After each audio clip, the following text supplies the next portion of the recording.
Growing up, only thing I knew about Ocoee was that we didn't go there. Nobody said why, and I just assumed growing up it was just a town for white people. A lot of the specifics and the events of the Ocoee Massacre, we don't know. It was a horrible, horrible event. African Americans were slaughtered, were driven out of Ocoee for decades.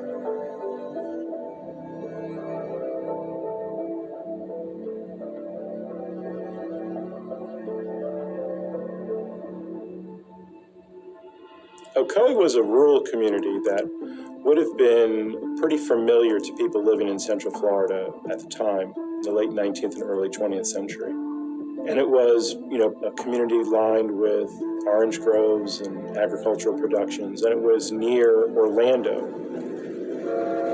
which was a transportation hub. The railroad came through Orlando. Farmers in Ocoee could go to Orlando and send their goods to market. And so it had a very desirable place, just geography, because it was so close to a railroad hub. Citrus was the key. And July Perry, being that he was a labor broker for both black and white, he ruled. Some people said that he was not, they said that he was meaner than a junkyard dog. So he probably had to be tough, being that things were the way they were, and to accomplish what he was accomplishing there on the shores of Lake Apopka. Everything was hustling and bustling here, and it was all about success, black or white, success.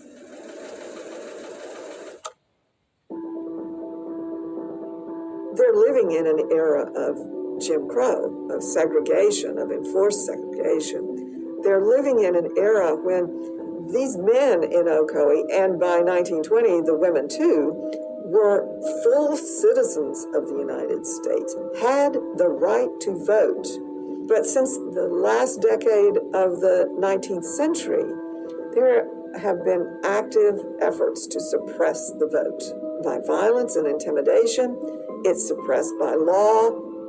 So there was a great deal of anxiety on the part of white supremacists in Florida to curb the number of African Americans who were going to vote in the 1920 election.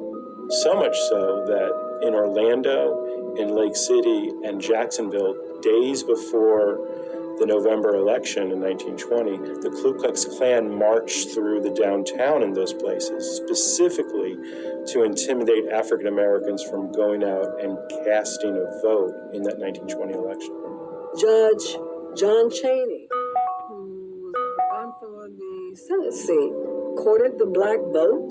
He helped July Perry and Mose Norman become registered voters. They paid their poll tax, because back then you had to pay your poll tax. July Perry and Mose Norman, who were better economically situated in Ocoee, push people to register to vote. And if they don't have the money for the poll tax, they will give them the money for the poll tax to register and vote. Mose Norman, went to the polls in Ocoee to vote. A scuffle starts and he leaves. And I guess he'd go by and tell July Perry, I'm out of here, because by now he's been attacked. And so the Ku Klux Klan, it was said, went to the home of July Perry. From there, all hell broke loose. He tells his family to flee. Who kills who? Nobody knows. 2 whites end up dead in July Perry's backyard. News of this gets out, and a white mob comes to July Perry's house, armed. And of course, this leads to the Ocoee Massacre. You have 30 to 60 people that we think died there. It's painful. It's horribly painful to think about being in a situation where people are shooting at you and have set your house on fire, and you're trying to escape in the dark of the night. Alan Franks' uncle was July Perry.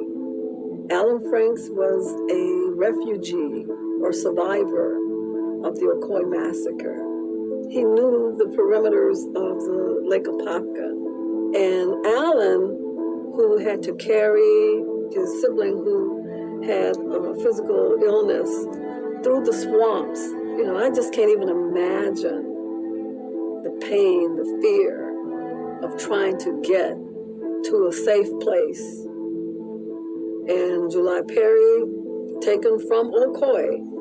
Some say he was near death before he left Ocoee, that he had been wounded, and allegedly tied behind a vehicle and drug into Orlando.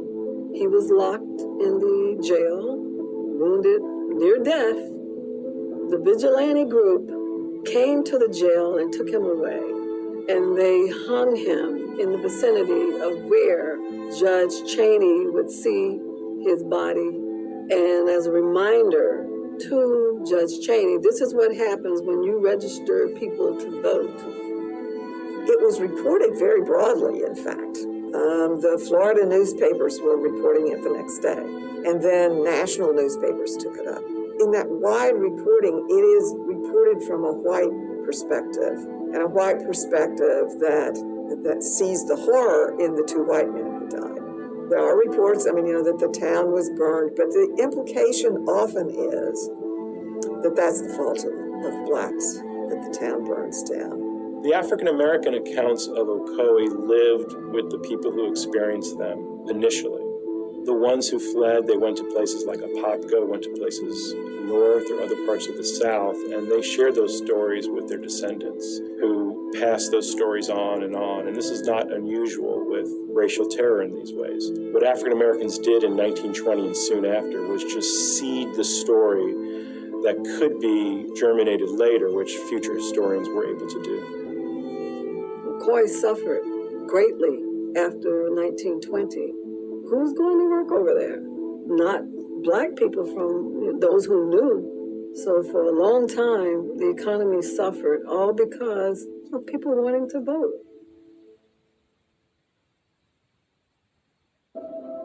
I grew up in Apopka during the 50s. We would not go through what was called, downtown Ocoee, but no one ever said that people actually died there. It's just that it was a place that black people did not go. I became a member of Democracy Forum in 1997. I was invited to join a group by a friend of mine. Little did I know it was about what had happened in Ocoee. And once I learned what they were doing, I was all in then. I'm like, oh wow, this is interesting. The constituency of Democracy Forum was quite diverse. You had a melting pot of people who were all on the same cause to inform people and come up with a way to reconcile. And we all had an assignment, pretty much, to bring back information. We spent hours and weeks and months researching. Key pieces of the evidence of our research was the death certificate of July Perry, the census list of 1910, 1920, showing close to 300 black people living in Ocoee.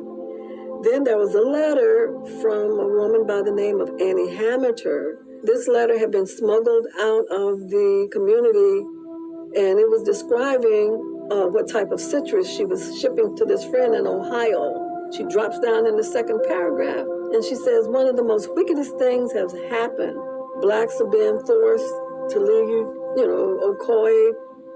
It has been a journey. It's been an experience, one that has created an ongoing dialogue among many people now.